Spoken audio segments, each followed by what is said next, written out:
भाई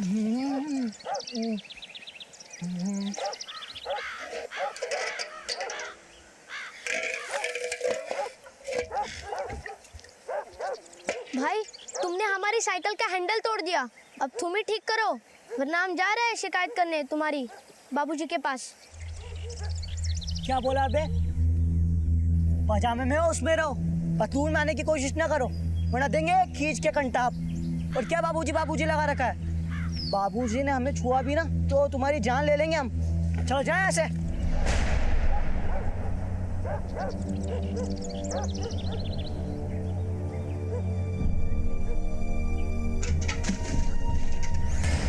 अरे भोला, अभी तक तू स्कूल नहीं गया है? ये कहाँ मिला तुमको? बाबूजी स्कूल जा रहा था, रास्ते में पड़ी हुई निकली। ये जानता है कहाँ है? ऐसा ही गांव में मचान हो रहा है और तू ये लेकर घूम रहे है। हाँ हाँ, जल्दी से दबा दे, दबा दे।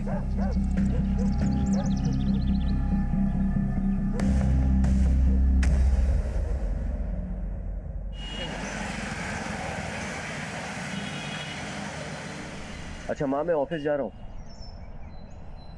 अरे दिया, तुम आ गई स्कूल से? दिया, ये क्या है? फेंको उसको नीचे। मैं कुछ कह रहा हूं ना आपसे, फेंको उसको नीचे। नो नो नो रिया, रिया रिया।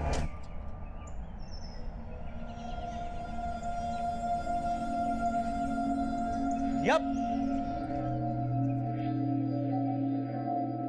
क्या बदतमीजी है रिया ये? हाँ रिया, मैं सच में तंग आ गया हूं तुम्हारी हरकतों से। बहुत हो गया अभी। अगर दोबारा ऐसी हरकत की ना तो मैं तुम्हें। छोड़ दो उसे, बच्ची है और बच्चे तो शरारत करते ही। माँ, आप बीच में मत पड़ो। और ये कोई शरारती नहीं है, बदतमीज होती जा रही है। हाँ, क्यों किया तुमने ये? हमसे तुम्हारी हर बदतमीजी पे तुम्हें सजा मिलेगी। चलो चुपचाप। माँ, ये रिया की हिम्मत ना दिन पे दिन बढ़ती जा रही है। आज गाड़ी पे कीचड़ फेंका है, कल मुझ पे कीचड़ फेंकेगी। लोग पूछेंगे तो मैं क्या कहूंगा?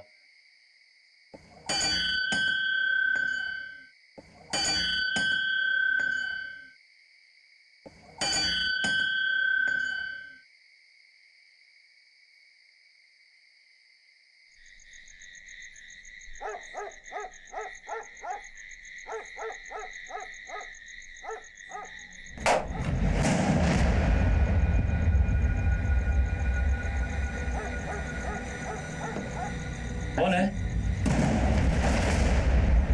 कौन है? कौन है?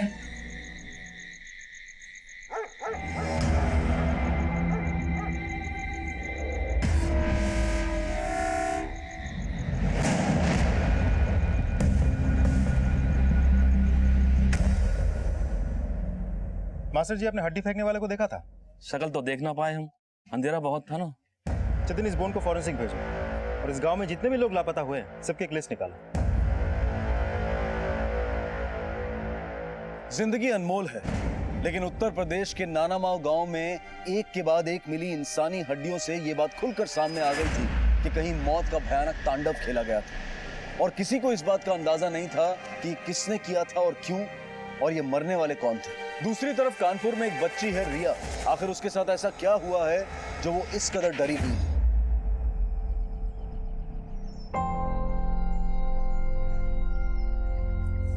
हो गया बेटा, दिखाओ।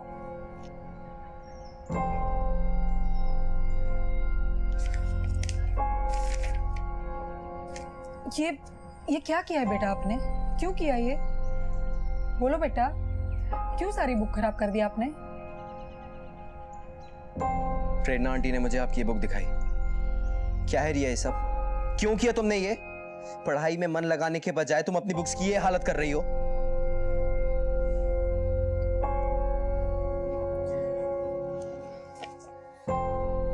देखो रिया,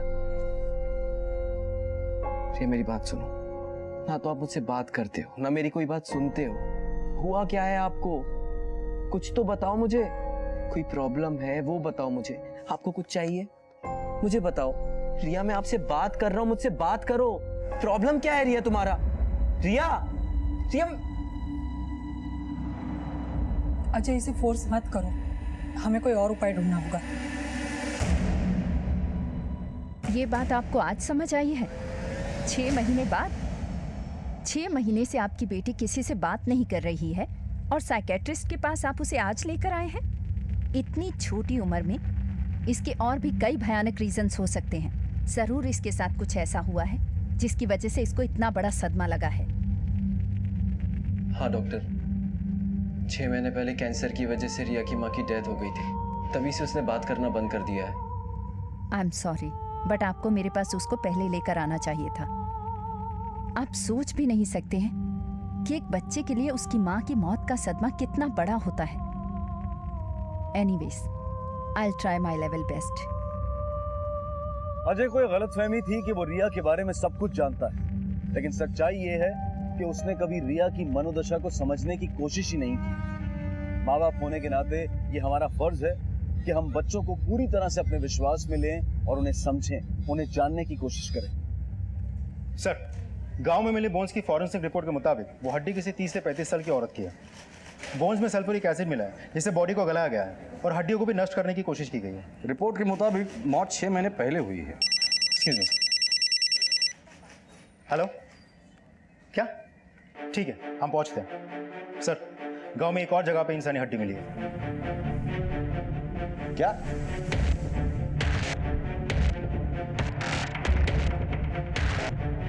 बेटा, ये हड्डियां कहाँ मिली थी तुम्हें?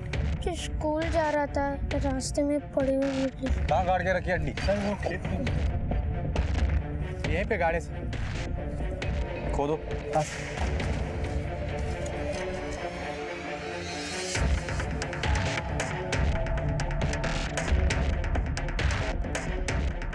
सर, हमें तो लग रहा है कोई काला जादू कर रहा है। ये हमारे बच्चे को हड्डी मिला, हम यहाँ गाड़ दिए। फिर सुने कि मास्टर जी के घर के बाहर कल रात को कोई ऐसा काम करके गया है। फिर हमें लगा कि पुलिस को बतानी चाहिए। पुलिस के पास है, बहुत अच्छी बात है, लेकिन ये जब हड्डियां तुम्हें मिली थी तुम्हें तभी पुलिस के पास आना चाहिए था। दोबारा ऐसी कोई भी चीज तुम्हें मिलेगी तो उसे जमीन में मत गाड़ना, पुलिस को इन्फॉर्म करो। जी सर। राजदीप, हड्डियों को फॉरेंसिक के लिए भेज दो और रिपोर्ट तुरंत मंगा लेना। सर। गगन, इस दुनिया में भूत प्रेत काला जादू ऐसी चीज है ही नहीं, ये सब अंधविश्वास है, समझे? हाँ सर।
जाओ बेटा, दादाजी बुला रहे हैं ना।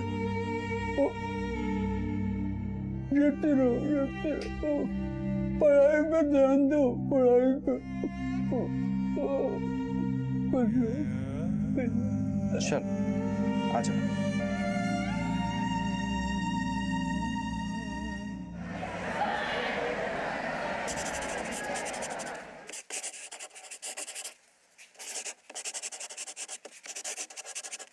रिया, क्या कर रही हो?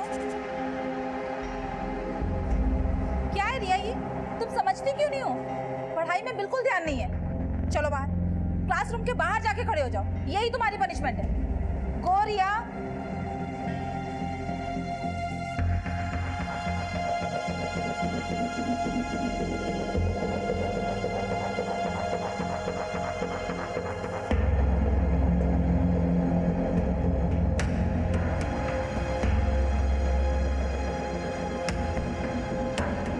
लास्ट ईयर हमारे स्कूल का कानपुर में सबसे बढ़िया रिजल्ट था। जी सर। उसे मेंटेन कीजिए। जी सर। और एक एक बच्चे पे ध्यान दीजिए। बिल्कुल। ओके।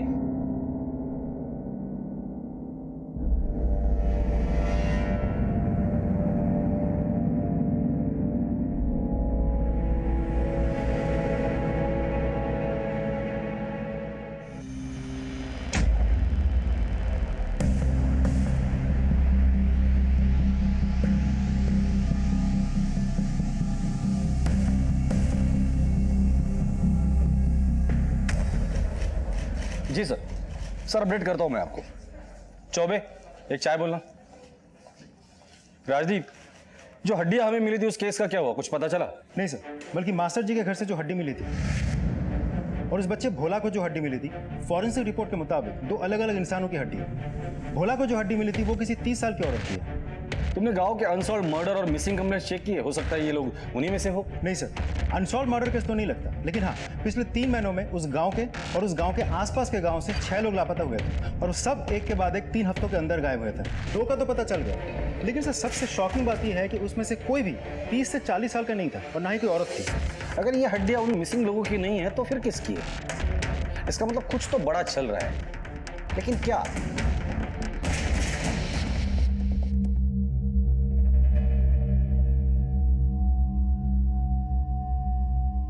आप क्या बात कर रही है? क्लासरूम के बाहर से रिया कहाँ जा सकती है? आप जाके देखिए, स्कूल में ही होगी।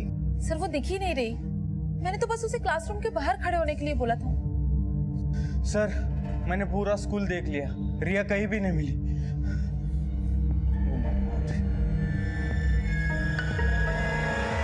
हेलो।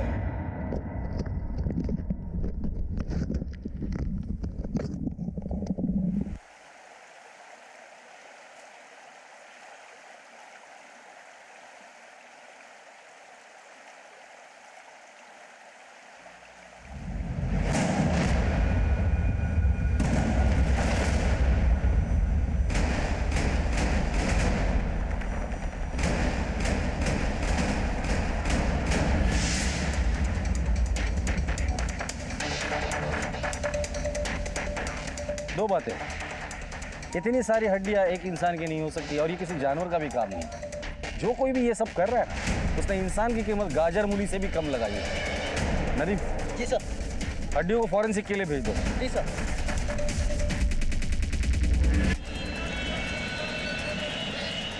माँ बाप अपने बच्चों को आप पर भरोसा करके स्कूल भेजते हैं, तो आप इस तरह से मुंह लटका कर ना अपनी रिस्पॉन्सिबिलिटी से हाथ नहीं धो सकते। मुझे मेरी बेटी चाहिए, वरना ना मैं पूरे स्कूल को। देखिए, मैं माफी मांग चुका हूं आपसे। मैं मानता हूं हमारी गलती है। नहीं, गलती क्या है? गलती बोलने से क्या मेरी बच्ची वापस आ जाएगी? बच्ची का कुछ पता चला? नहीं सर। जब बच्ची गायब हुई क्लासरूम में टीचर कौन थी? सर उस वक्त क्लासरूम में मैं थी। बच्ची क्लासरूम से निकली कैसे?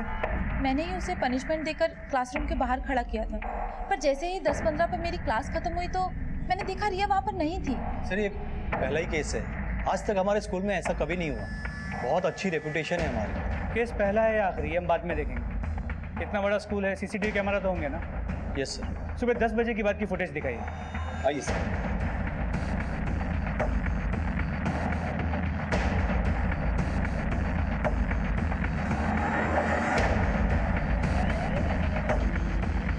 रिया बस में ही थी और ड्राइवर बिना चेक किए बस लेकर चला गया। इतने लापरवाह कैसे हो सकते हो आप लोग? रिलैक्स, आप शांत हो जाइए। आपकी बच्ची मिल जाएगी। हमें इतना तो पता चल गया बच्ची स्कूल के बाद निकली कैसे। सर एक्चुअली ये रिया की माँ नहीं है, ये हमारी फैमिली फ्रेंड है, बचपन से रिया को जानती है, इसे ट्यूशन भी पढ़ाती है। जब इसे पता चला कि रिया गायब है तो घबरा गई।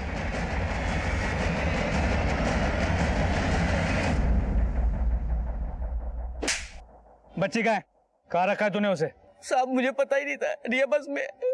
मैं तो दोपहर के बच्चों को लेने के लिए गया था, मालूम नहीं साहब कहीं बीच में उतर गई होगी। तूने बस कहाँ रोकी थी? साहब सुबह के वक्त ज्यादा ट्रैफिक नहीं था, लाल बत्ती की वजह से बस एक जगह गणेश मंदिर के पास रुकी थी, उसके बाद सीधे बस स्टॉप पे गई।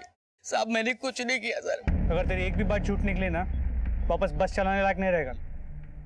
चलो यादव, एक बात तो क्लियर है, बच्ची स्कूल से बाहर बस में निकली है। इस ड्राइवर ने जो अपना रूट बताया और उस गणेश मंदिर के पास, रिया की फोटो दिखा और पता करो किसी ने उसे देखा है क्या? सर नदी से मिली बोन्स एक ही नहीं बल्कि 6 लोगों की है, जिसमें बच्चों से लेकर बुढ़ों तक की हड्डियां शामिल है। सर कुछ समझ में नहीं आ रहा है, एक के बाद एक हड्डियां आ कहाँ से रही है? हो सकता है ये सारी हड्डियां इस गांव की नहीं बल्कि किसी और गांव की है, जो नदी के बहाव में बहते हुए यहाँ तक पहुँच गई है। एक काम करो, ऊपर जितने भी गांव है वहाँ जाकर पता करो कि उस गांव में कोई अनसॉल्व मर्डर या मिसिंग केस है या नहीं। सर मुझे लगता है ये कोई मास मर्डर का काम है जो लगातार जगह बदल रहा है। लेकिन सर अगर छुपना ही चाहता है तो 6 महीने बाद एक के बाद एक हड्डियां आ कहाँ से रही है? आ रही है या लाई जा रही है ये पता करना बाकी है। हो सकता है ये किसी सीरियल किलर का काम है, और ऐसा भी हो सकता है कि हड्डियों के पीछे कोई बहुत बड़ा राज है जिसे हमें बाहर निकालना है। लगातार इंसानी हड्डियों के मिलने से प्रशासन भी सकते में आ गया था। पुलिस की मुश्किलें बढ़ने लगी थी और केस की गंभीरता को देखते हुए इसकी जांच पड़ताल के लिए दूसरे शहर से एक स्पेशल ऑफिसर को अपॉइंट किया गया था। दूसरी तरफ 8 साल की मासूम रिया लापता हो गई थी। वो क्या चाहती थी, किससे बच रही थी, किससे भाग रही थी और क्यों भाग रही थी? आखिर वो अब तक कहां थी और किस हाल में थी?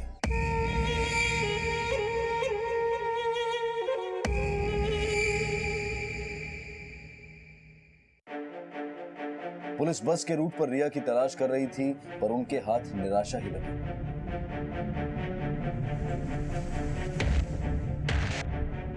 सीसीटीवी फुटेज से ये बात तो क्लियर हो गई कि रिया स्कूल से अपनी मर्जी से निकली थी, लेकिन अगर वो स्कूल से निकल के घर नहीं पहुंची तो गई कहाँ? सर ऐसा भी तो हो सकता है कि रिया स्कूल के साथ साथ घर से ही भागना चाहती हो। पर क्यों? यादव कहीं ऐसा तो नहीं कि रिया स्कूल में या घर में किसी से बचना चाहती है। इस रिया की छोटी से छोटी डिटेल निकाल, हर उस आदमी से पूछताछ करो जो उससे रेगुलर टच में था, उसके घर वाले, उसके पड़ोसी, स्कूल के टीचर्स, उसके दोस्त, हर आदमी से डिटेल में पूछताछ करो। ऐसा क्या हो सकता है कि एक 10 साल की लड़की घर छोड़ के जाना चाहती थी और उसके बाद दिन दहाड़े गायब हो जाती थी?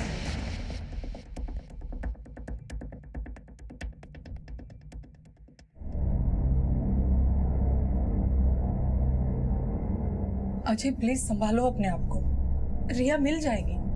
तुम्हारे ऐसे उदास होने से वो वापस नहीं आएगी। मेरी गलती है, ये सब कुछ मेरी वजह से हुआ है। एक अच्छा बाप नहीं बन पाया।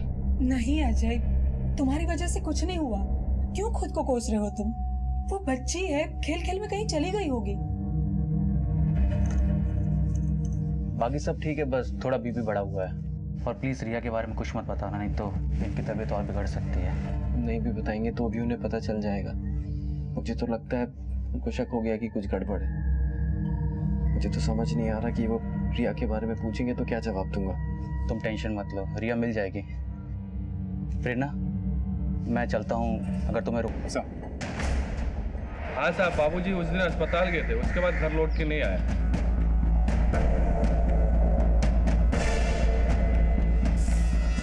हमने सुना आपकी बेटी खो गई। हाँ सर, उस दिन बेटी घर पे ही थी। मैं पानी लाने बाहर गई थी और लौट के देखा तो बच्ची घर पे नहीं थी साहब।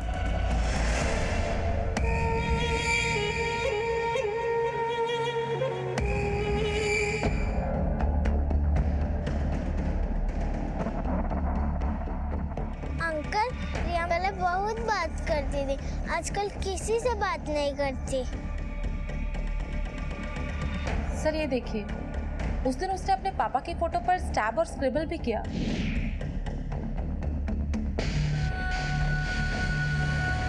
ये क्या कर रहे हो आप?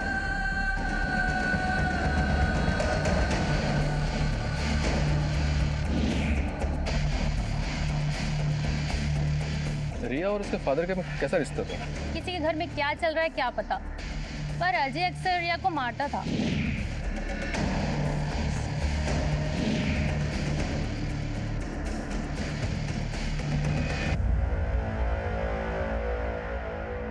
लो बेटा, प्रसाद खा लो। बाबा का प्रसाद है, सब कुछ ठीक हो जाएगा। देखना, रिया भी मिल जाएगी।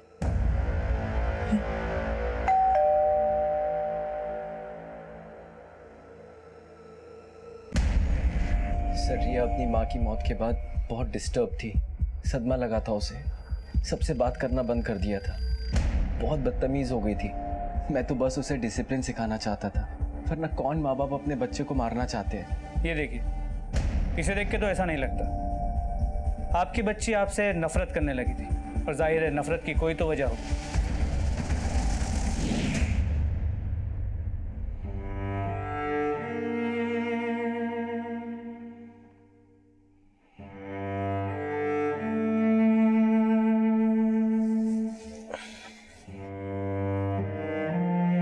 मम्मी की याद आ रही है?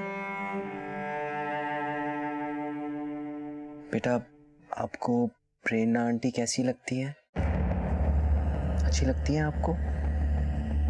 बेटा, अगर प्रेरणा आंटी आपको पसंद है तो उनको आपकी मम्मी बना दे।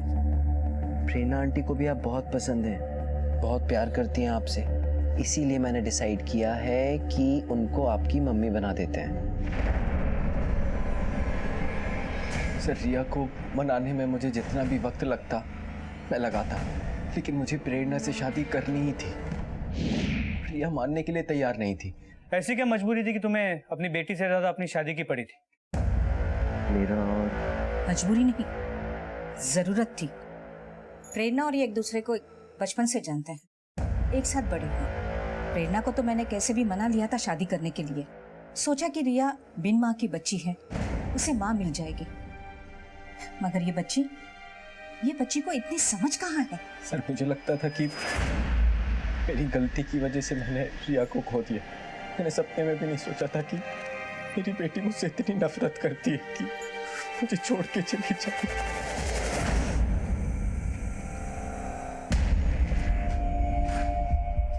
यादव, इस अजय के आंसू मगरमच्छ के आंसू। बीवी को मरे सिर्फ 6 महीने हुए हैं और ये फिर से शादी करने चला है। लगता है कि ये प्यार बड़ा पुराना है और रिया शायद रास्ते में आ रही थी, इसीलिए रिया को रास्ते से हटा दिया। सर, ये भी तो हो सकता है कि प्रेरणा ने कंडीशन रखा हो अजय के सामने कि जब तक रिया उनके बीच में है वो शादी नहीं कर सकती, इसलिए अजय ने रिया को गायब किया हो। या सर, फिर ये भी हो सकता है कि प्रेरणा ने खुद रिया को गायब किया हो। पॉसिबल तो है। अजय और प्रेरणा दोनों के कॉल रिकॉर्ड्स निकालो। देखो, जब रिया गायब हुई थी ये दोनों कहाँ थे। देखते हैं इनमें से किसी एक ने रिया को गायब किया है या फिर दोनों ने मिलकर।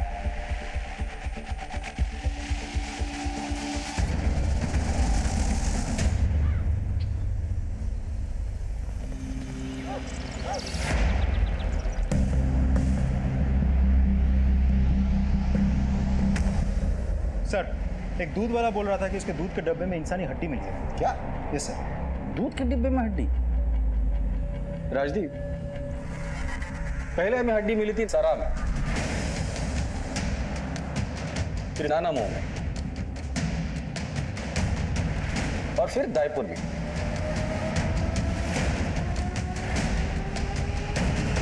और ये तीनों जगह 5 किलोमीटर के दायरे में है।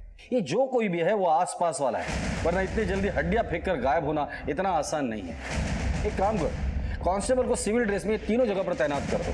सर, गांव वालों का मानना है कि गांव में कोई काला जादू कर रहा है। ऐसा वाकई हो भी सकता है कि एक के बाद एक इंसान की बलि वो चढ़ा रहा है और उसकी हड्डियां हमें मिल रही है। नहीं राजदीप, जितने भी हमने ब्लैक मैजिक के केसेस देखे हैं उसमें इंसान की बलि चढ़ाई जाती है, लेकिन उसकी डेड बॉडी हमें मिली है और यहाँ सिर्फ हड्डियां मिल रही हैं। फिर भी ये भी एंगल चेक करके देखते हैं कौन है जो जिंदा इंसानों की बलि चढ़ाकर खुद की मुक्ति का रास्ता तैयार कर रहा है। सर, सारा गांव काला जादू टोने टोटके का गढ़ है और काला जादू करने वाला सबसे बड़ा आदमी है राम नाम।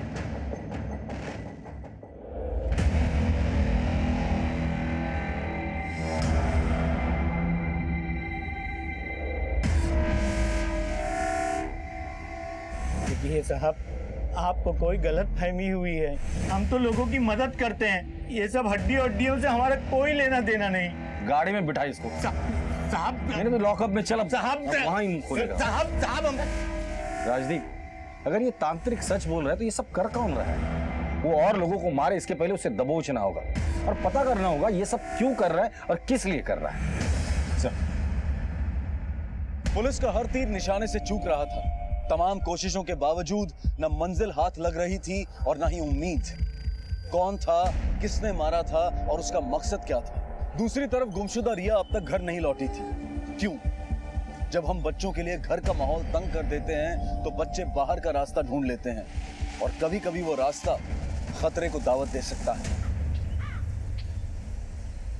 पुलिस ने काला जादू का गढ़ माने जाने वाले सरहा गांव और आसपास के सभी गांवों को टटोलना शुरू किया। मुझसे गलती हो गई थी, अपने आप को रोक नहीं पाया था उसरा। जो हुआ वो नहीं होना चाहिए था। मैं ये शादी अभी पोस्टपोन करना चाहता हूँ। जब तक रिया नहीं मिल जाती। ये भी कोई बोलने वाली बात है अजय? रिया गायब है, कहाँ है, किस हाल में है, ये सब सोचना छोड़ के मैं अपनी शादी के बारे में सोच रही हूँ। इतनी सेल्फिश नहीं हूँ मैं। तुम बिल्कुल फिक्र मत करो अजय, मैं भी यही कहने वाली थी कि अभी शादी पोस्टपोन कर देते हैं। तुम रिया के बारे में सोचो। थैंक यू सो मच प्रेरणा।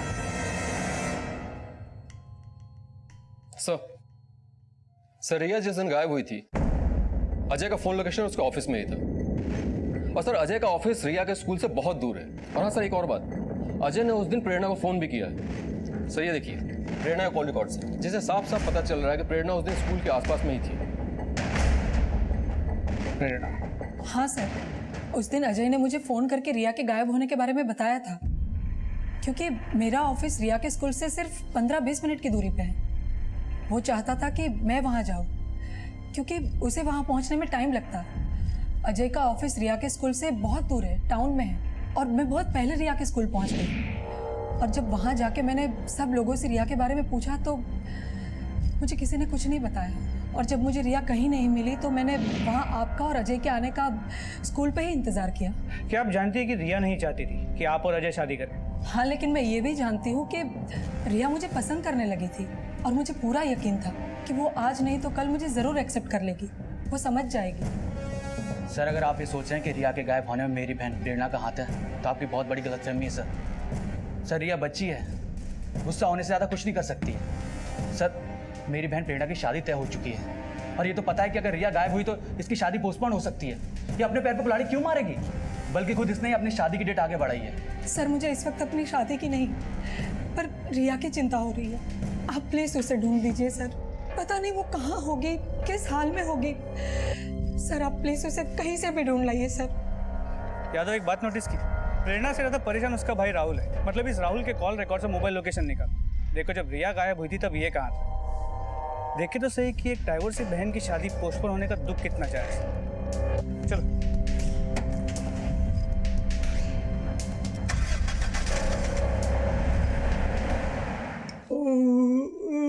क्यों रे अजय, तू शादी नहीं करना चाहता? अरे शादी नहीं तो कम से कम सगाई करनी थी।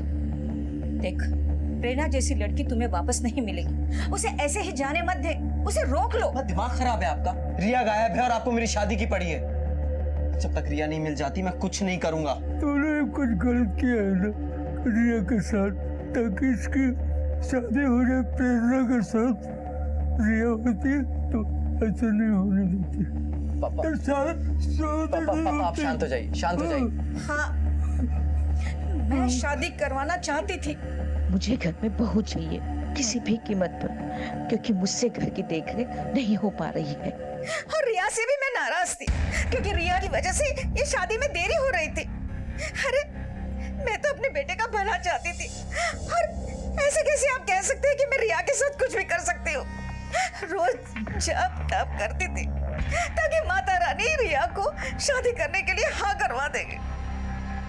रिया का भी भला चाहती थी मैं, कि उसे भी माँ मिल जाए। और हाँ, रिया सिर्फ आपकी पोती नहीं, हमारी भी पोती है।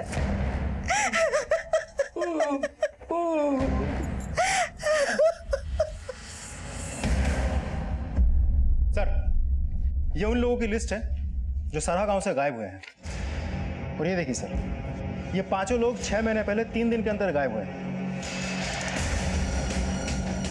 सरहा पुलिस ने ढूंढ निकालने की बहुत कोशिश कर रही है, लेकिन कोई कामयाबी हाथ नहीं लगी। किसी एक का भी सुराग नहीं मिला।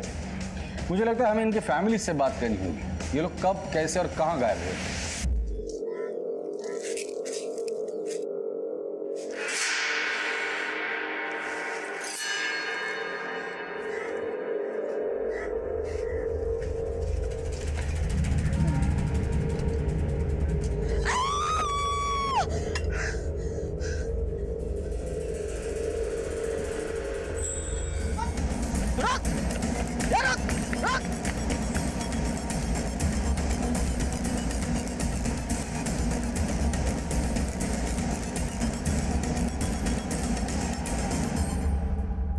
हमने कुछ ना करा साहब, हमें तो एक बोरा मिला था पिछले हफ्ते नदी के किनारे।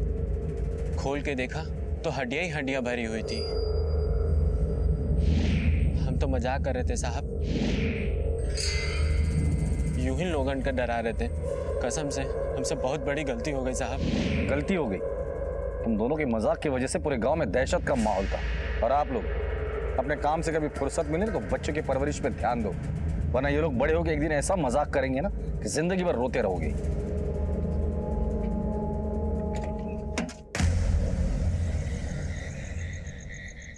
अक्कड़ बक्कड़ बम्बे वो 80 90 पूरे 100।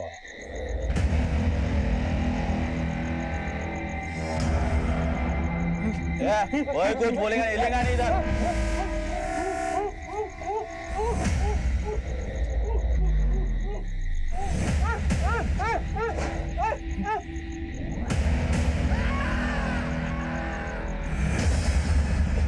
दिन हमार मुन्ना खेलत खेलत भीड़ा में निकल गए। वही के साथ कोनो बच्ची भी रही। वो बच्ची तो वापस आई गई साहब, पर हमार मुन्ना कब तक कोनो पता नहीं लगा। आपने कहा आपके बेटे के साथ कोई लड़की भी वहां गई थी? हाँ साहब, वही का चक्कर में तो मुन्ना भी गया साहब। भूत प्रेत का साया है वहाँ, जो गया लौट के नहीं आया दोबारा।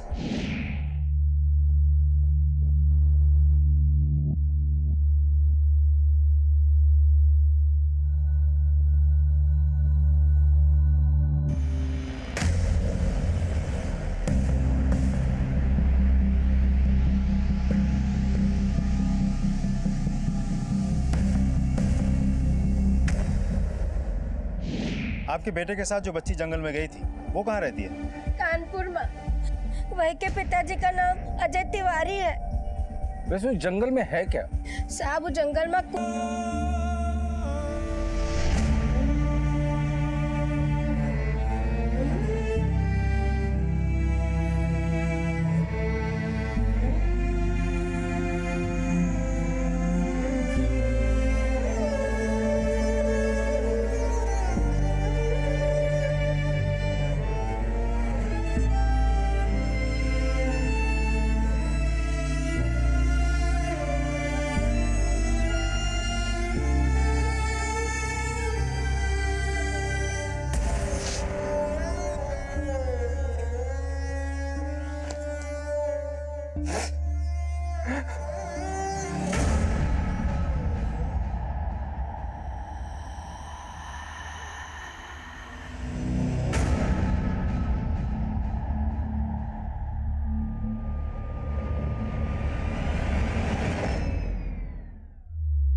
ये तो कोई मेडिकल इंस्ट्रूमेंट है, जैसे डॉक्टर्स ऑपरेशन के वक्त यूज करते हैं। करेक्ट। राजदीप, मुझे लगता है यहाँ लोगों को बांध कर मारा गया है, जिनकी चीखें गांव वालों ने भी सुनी।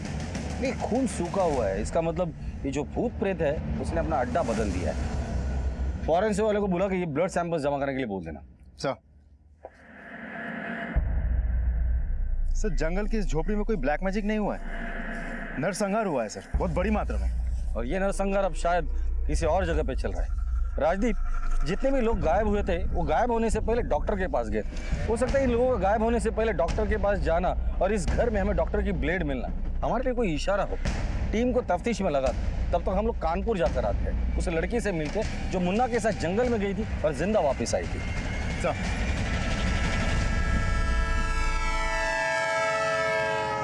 क्या वो लड़की गायब है?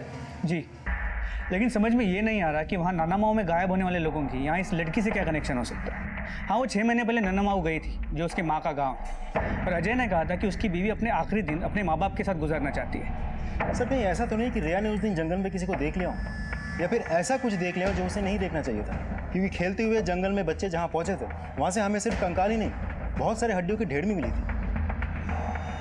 ऐसा भी हो सकता है कि ये बच्ची रिया इस जुर्म की चश्मदीद गवाह हो और इसीलिए उसे गायब कर दिया हो। इस रिया के केस के इन्वेस्टिगेशन में एक बात सामने आई थी। सर 1 मिनट में आपको कुछ दिखाता हूँ।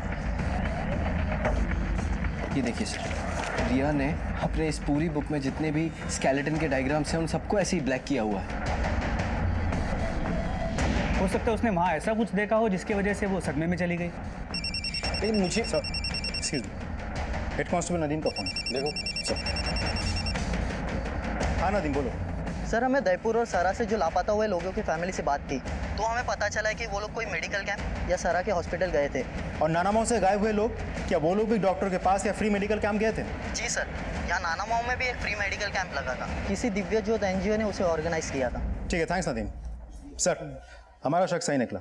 गांव से लोगों के गायब होने से पहले या तो लोग डॉक्टर के पास गए थे, नहीं तो फ्री मेडिकल चेकअप कैंप गए थे जो दिव्य ज्योत NGO ने ऑर्गेनाइज किया था। क्या आपको पता है कि हाल फिलहाल में रिया कभी किसी डॉक्टर के पास गई थी या नहीं गई थी, या इस केस से रिलेटेड कोई भी इंफॉर्मेशन आपके पास है? जी, एक डॉक्टर है राहुल, जो अजय और रिया का नेबर है और उनका फैमिली डॉक्टर भी। इस राहुल की एक बहन है प्रेरणा, जिस पे हमें पहले शक था, लेकिन इन्वेस्टिगेशन में वो बिल्कुल क्लीन निकली। हो ना हो, इस केस में कोई मेडिकल कनेक्शन तो जरूर है। अगर दोनों में से कोई एक केस भी अगर सॉल्व हो जाता है तो उससे हमें दूसरे केस का सुराग मिल जाएगा। राजदीप, तुम NGO जाकर पता करो कि NGO का कोई भी स्टाफ कभी भी कानपुर, दायपुर, सरा या नानामाऊ गया था या नहीं गया था, और जो लोग लापता हुए उनके मेडिकल रिपोर्ट्स लेकर आना। सर अनुज, अगर हम इस डॉक्टर राहुल के पिछले 6 महीने के कॉल रिकॉर्ड्स निकालते हैं तो हमें पता चल जाएगा कि ये डॉक्टर राहुल नानामाऊ, सरा या दयपुर कभी गया था या नहीं गया था। जी सर, नानामाऊ में जो मेडिकल कैंप है वो तो हमारे NGO के एनुअल प्रोग्राम का हिस्सा है, वो तो हम हर साल लगाते हैं। आप आपके स्टाफ का एक लिस्ट दे सकते हैं जो लोग आपके साथ आपके कैंप में काम करते हैं? Sure sir. सर ये रहे राहुल के पिछले 6 महीने के कॉल रिकॉर्ड्स। इस कॉल रिकॉर्ड्स को देखने के बाद अजीब बात सामने आई है सर। जिस दिन रिया गायब हुई थी उसके ठीक 2 दिन बाद राहुल आधी रात को कानपुर से ठीक 20 किलोमीटर दूर एक जंगल में था, और उसकी फोन की लोकेशन भी वहीं 2 घंटे तक थी। क्या वजह हो सकती है इस जंगल भ्रमण की? उठा के लाओ उसे। सर, ये NGO का मेडिकल कैंप और सारा हॉस्पिटल का रिकॉर्ड है। जितने लोग भी गायब है उसकी गिनती 1-2 नहीं, 15 लोगों की गिनती है, और सब में एक बात कॉमन है सर, सबका ब्लड ग्रुप O पॉजिटिव है। O पॉजिटिव मतलब यूनिवर्सल डोनर? Yes sir. और ये मेडिकल कैंप और सारा हॉस्पिटल में काम करने वाले लोगों के नाम है, और दोनों में एक नाम कॉमन है सर।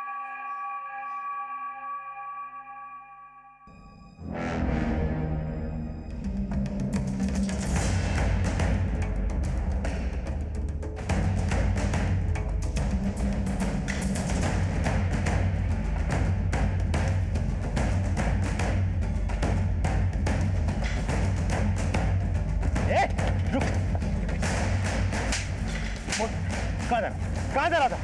डॉक्टर कहाँ है? हाँ? तो पुलिस स्टेशन ले जाके मार मार के तेरा वो हाल करूंगा ना कि कोई भी डॉक्टर तेरा इलाज नहीं कर पाएगा। बता कहाँ है वो? बताता हूँ। तो डॉक्टर साहब, आधी रात को आप जंगल में से कौन से पेशेंट को देखने गए थे जो इतना बीमार था कि लौटने में सुबह हो गई? सर, वो मैं शराब पीने जंगल में गया था। आधी रात को शहर से इतने दूर अकेले जंगल में शराब पीने के लिए? यूपी तो कोई ड्राई स्टेट है नहीं कि शराब पीने के लिए जंगल जाना पड़े। सर, अकेला नहीं था, दोस्त था साथ में। दोस्त का नाम बताओ, नंबर दो।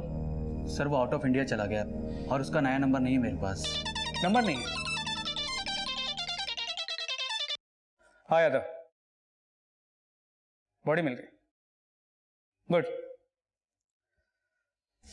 सर देख, हमें रिया की बॉडी मिल गई है, वहीं से जहां तू जंगल में शराब पीने गया था। अब तू खुद से सच बताएगा या तेरा ट्रीटमेंट शुरू कर दूं? सर, मैंने रिया की बॉडी वहां अपनाई थी।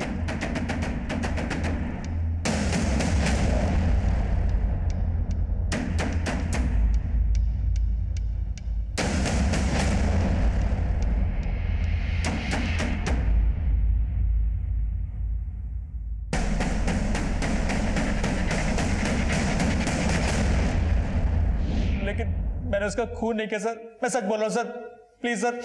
अगर खून तूने नहीं किया तो फिर किसने किया? बोल। चलो जल्दी बंद करो ये सब, समेटो जल्दी और निकलो यहाँ से, जल्दी करो। डॉक्टर अविनाश,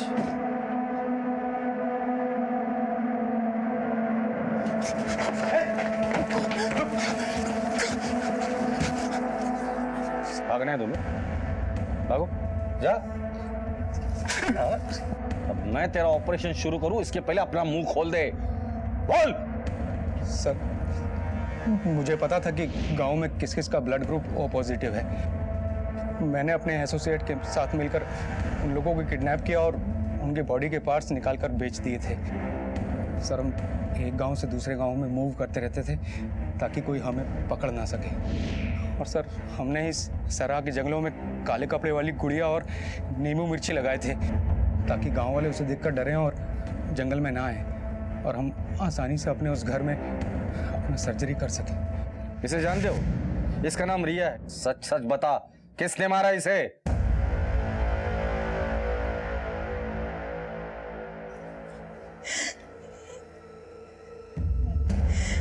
हाँ सर, रिया की मौत मेरे हाथों हुई क्योंकि मैं अजय से बहुत प्यार करती हूँ, उससे शादी करना चाहती हूँ, घर बसाना चाहती हूँ, लेकिन रिया इसके अगेंस्ट थी। वो नहीं चाहती थी कि हमारी शादी हो। उस दिन अजय ने मुझे फ़ोन करके स्कूल जाने के लिए कहा। जब मैं स्कूल जाने के लिए निकली तो रिया बेसुध होकर सड़क पे घूम रही थी। मैं तो उसे गाड़ी में बिठाकर घर लाना चाहती थी, लेकिन वो मेरी बात सुन ही नहीं रही थी। वो गाड़ी में बैठने को तैयार ही नहीं थी। सर, मैंने रिया को समझाने की बहुत कोशिश की पर वो मान ही नहीं रही थी। मैंने गुस्से में कार में धक्का दिया तो तभी गलती से कार का दरवाजा उसके सर से टकराया और वो वहीं चोट खा के गिर गई। मैंने उसे जानबूझकर नहीं मारा, ये सिर्फ एक एक्सीडेंट था सर। वो तो मेरी बेटी जैसी थी। मैं बहुत डर गई थी सर।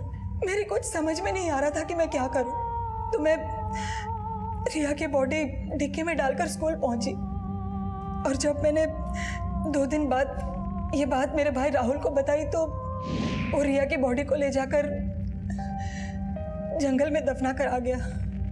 सर, मेरी बहन को दुखी नहीं देखना चाहता था, मैं उसे खोना नहीं चाहता था, इसलिए मैंने उसका साथ दिया। काश तुम और प्रेरणा ये बात समझ पाते कि किसी को मारकर या षड्यंत्र रचकर खुशी नहीं पाई जा सकती। अजय ने रिया के अंदर पनप रहे डर और तकलीफ को नहीं समझा और नतीजा रिया अजय से हमेशा के लिए दूर हो गई। उसे लगने लगा कि उसे समझने वाली उसकी माँ अब इस दुनिया में नहीं है, तो अब उसकी बात को कोई नहीं समझ सकता। अगर आप भी अपने बच्चे की किसी ऐसी बात को नजरअंदाज कर रहे हैं जो सहज नहीं है, तो उनसे बात कीजिए, उनकी मदद कीजिए, वरना पछतावे के अलावा और कुछ हाथ नहीं लगेगा। इसी विचार के साथ अब मैं अनूप सोनी आपसे विदा लेता हूं। फिर मुलाकात होगी अगले एपिसोड में एक और चौंका देने वाले केस के साथ। तब तक अपना और अपने परिवार का ख्याल रखें और देखते रहें क्राइम पेट्रोल डायल 100। सबक एक को सीख हम सबको। जय हिंद।